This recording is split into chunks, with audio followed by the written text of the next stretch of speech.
बिस्मिल्लाहिर्रहमानिर्रहीम। अस्सलाम वालेकुम तमाम मेरे भाई बहनों, खुश रहो आबाद रहो। साढ़े दिमाग हमेशा तुहाडे नाल ने, हसदे रहो मुस्कुराते रहो आते रहो ते हाँ जी। तो सुबह तो गए हुए सी छेल लो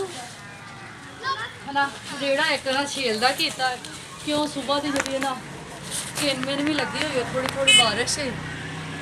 हल्ला करे। चलो थोड़ी थोड़ी आती पई है बारिश, इन्नी तो खैर है क्यों ज़्यादा आ जाए ना तो फिर जो पानी है सारा साढ़े कमरे च जाता है। अल्लाह करे ज़्यादा बारिश ना ही आए, क्यों ज़्यादा बारिश आ गई ना तो सानू बहुत ज़्यादा मुश्किल बन जाती है, साडा सारा पानी कमरे च जाता है। क्यों मैं क्या मौसम वाला खराब ज़्यादा भी हो सकता है, इस गलों ना असीं अज ना रेड़ा एक छेल का घर लिया है तो जेड़ा ना बाहर वाले पई हुई तो जी अंदर सट भी पए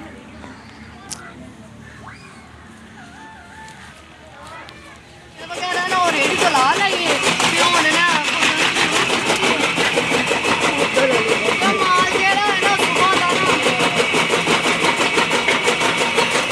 माल जेड़ा ना सुबह का भुखा है तो मैं क्या बारिश तो पहले पहले ना कुतरिए तो बारिश तेज ना हो जाए, थोड़ी थोड़ी तेल में लगी हुई है, ज़्यादा नहीं है क्योंकि तो ज़्यादा हो जाए फिर उससे टोका जो शॉर्ट हो जाता है।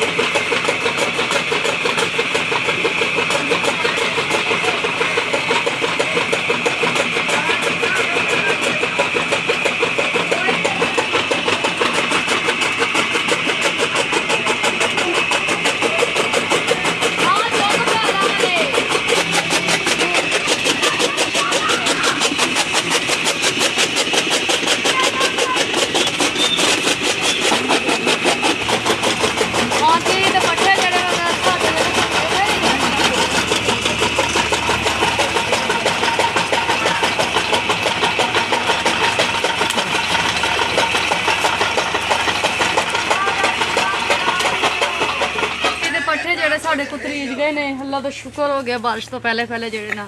साढ़े पत्थे जेडे ना कुतरे गए ने जी। तो असीं ना छेल वगैरह ला लिए, कुतर भी लाइए क्यों 12 का टाइम होया खलोता है क्योंकि ना सुबह जेड़ा ना नाश्ता वगैरह नहीं सी करके गए ते ना हूँ नाश्ता वगैरह बनाया है तो ना हूँ नाश्ता करन लगे कि वो छेल दे विच जेहड़ी वीडियो ने उत्ते बनानी सी कि उत्ते ना काफ़ी सारे बंदे सी, इस कारण मैं उत्थों की वीडियो नहीं बनाई। मैं कहना चलो घर भी ना जाके बनावांगी क्यों बंदा अच्छा नहीं लगता भी क्यों काफ़ी सारी उत्ते बंदे की छेल करन वाले ते उत्थे काफ़ी सारी ना आम होंदी है, सवा किला कि किला 2 सी छेल दे जेहड़ी असीं छेल की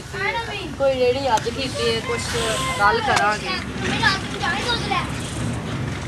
नुमान भी आ गया है क्यों जिन्हों का रेड़ा मंग के लिया ना उन्होंने तो नुमान जो रेड़ा दे के आया है घर वापस आया है की हड्डी से होया है लगता नुमान ना डिग गया है तो थोड़ी जी सट लग गई है पैर से हूँ आया है रेड़ा दे के ते असीं ना हूँ नाश्ता वगैरह जो रोटियां ना वो बन गई है तो हूँ रोटी ना खानी शुरू खान लगे हैं जी भी रूटीन होई दवा जी नाश्ता करती पई है सुबह का साडा होंदा नाश्ता है दवा रोटी खाती पई जो दूसरे बच्चे ने वो गली में खेलते पे क्यों जो मौसम है ना वो भी काफ़ी है ना सर्दी बनी खलोती है तो खराब होया खलोता है अगे ना थोड़ी थोड़ी किन मिन पई है बारिश कुछ रुक गई है। अल्लाह करे ज़्यादा बारिश ना ही आए क्यों ज़्यादा बारिश आ जाती है ना तो सारा साढ़े कमरिया में पानी जाता है। भी कमरा बहुत ज़्यादा नीवा है तो उधरला जो कमरा है बड़ा ज़्यादा नीवा है। अल्लाह सोना हिम्मत देगा ना तो फिर ना असी ना कमरे ना उच्चे करांगे।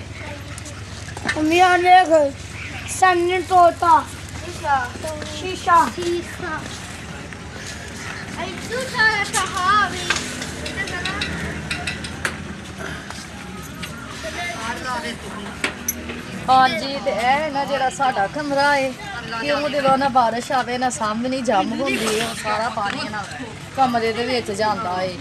तो अल्लाह जरूर देगा हिम्मत तो जरूर कमरे भी पावांगे क्यों छत जी काफ़ी नीवी हाथ लग करी उपर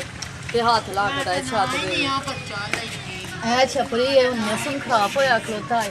हूँ जी ना अग वगैरह इत्थे बालिया करांगे क्यों बाहर जी काफ़ी सर्दी होंगी बाहर तो अग नहीं बाली जाती क्यों छोटे छोटे बच्चे ने बच्चों ना सर्दी लग जाती है ਇਸ ਪਾਰੋਂ ਅੱਗੇ ਇੱਥੇ ਬਾਲਿਆ ਕਰਾਂਗੇ, ਬੱਚੇ ਨਾ ਅੰਦਰ ਬੈਠ ਕੇ ਨਾਸ਼ਤਾ ਕਰ ਲਿਆ ਕਰਨਗੇ। ਹਾਂਜੀ ਤੇ ਕਿਉਂ ਇਹ ਕਮਰਾ ਜਿਹੜਾ ਹੈ ਨਾ ਸਾਡਾ ਕਾਫੀ ਸਾਰਾ ਨੀਵਾਂ ਹੈ, ਕਿਉਂ ਰਾਤ ਨੂੰ ਜਿਹੜੀ ਹੈ ਨਾ ਕਾਫੀ ਸਾਰਾ ਨਾ ਨੈਟ ਦਾ ਬਹੁਤ ਜ਼ਿਆਦਾ ਮਸਲਾ ਬਣ ਜਾਂਦਾ ਹੈ, ਕਿਉਂ ਕਮਰੇ ਦੇ ਵਿੱਚ ਨਾ ਨੈਟ ਨਹੀਂ ਆਉਂਦਾ। ਤੇ ਇਸ ਵਾਰ ਨਾ ਰਾਤ ਨੂੰ ਕਮਰੇ ਤੋਂ ਬਾਹਰ ਨਿਕਲ ਕੇ ਇੱਥੇ ਬੈਠ ਕੇ ਨਾ ਅਸੀਂ ਫਿਰ ਲਾਈਵ ਕਰੀਦੀ ਹੈ, ਕਿਉਂ ਅੰਦਰ ਬੈਠ ਕੇ ਲਾਈਵ ਨਹੀਂ ਹੁੰਦੀ, ਕਿਉਂ ਅੰਦਰ ਨੈਟ ਨਹੀਂ ਆਉਂਦਾ ਵੀ। ਤੇ ਜਿਹੜੇ ਸਾਡੇ ਪੰਛੀ ਹੈ ਨਾ ਉਹ ਵੀ ਭੁੱਖੇ ਰਹਿ ਗਏ ਸੀ, ਕਿਉਂ ਸੁਬਾਹ ਨਾ ਸਾਡੇ ਕੋਲੋਂ ਨਾਸ਼ਤਾ ਨਹੀਂ ਬਣਿਆ, ਤੇ ਕੋਈ ਥੋੜੇ ਬਹੁਤੇ ਪੰਛੀ ਆਉਂਦੇ ਪਏ ਨੇ, ਉਹਨਾਂ ਨੂੰ ਤਾਂ ਰੋਟੀ ਵਗੈਰਾ ਪਾਈ ਹੈ। ਤੇ ਇਹੀ ਜਿਹੜੀ ਸਾਡੇ ਘਰ ਦੀ ਰੂਟੀਨ ਸੀ ਤੁਹਾਡੇ ਭੈਣ ਭਰਾਵਾਂ ਨਾਲ ਤੇ ਸਾਰਿਆਂ ਨਾਲ ਸ਼ੇਅਰ ਕਰ ਦਿੱਤੀ ਹੈ। ਤੇ ਸਾਡੇ ਚੈਨਲ ਨੂੰ ਲਾਈਕ ਕਰਿਓ, ਸਬਸਕ੍ਰਾਈਬ ਕਰਿਓ, ਤੇ ਸਾਨੂੰ ਜ਼ਰੂਰ ਦੱਸੋ ਕਿ ਸਾਡੀ ਵੀਡੀਓ ਅੱਛੀ ਬਣੀ। ਅੱਲਾ ਹਾਫਿਜ਼।